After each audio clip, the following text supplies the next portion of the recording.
जब बाप और बेटा दोनों नबी होकर एक ही मसले पर अलग अलग फैसला दें तो अल्लाह को किसका फैसला ज्यादा पसंद आया? चलिए देखते हैं। ये वाकया अल्लाह के दो अजीम नबियों हजरत दाऊद अलैहिस्सलाम और उनके बेटे हजरत सुलेमान अलैहिस्सलाम का है। रात का वक्त था। एक गांव में एक शख्स की खेती थी। अंगूर का बाग फलों से भरा हुआ था। साल भर की मेहनत। पास ही दूसरे शख्स की बकरियां थी। रात को बकरियां खुल गईं और खेत में घुस गईं। सब कुछ चर गईं।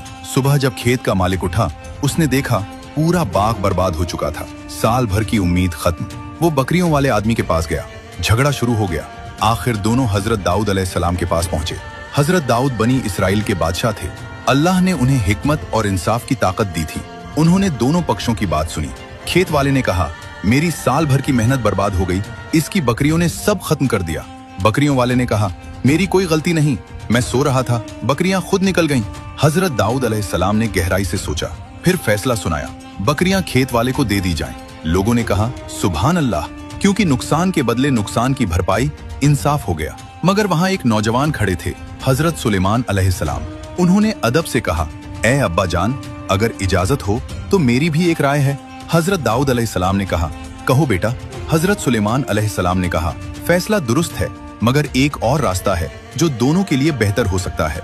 बकरियां खेत वाले को दे दी जाएं, मगर हमेशा के लिए नहीं, कुछ समय के लिए। वो उनसे दूध ले, ऊन ले, फायदा उठाए और बकरियों वाला खेत दोबारा तैयार करे, मेहनत करे। जब खेत फिर से पहले जैसा हो जाए तो बकरियां वापस कर दी जाएं।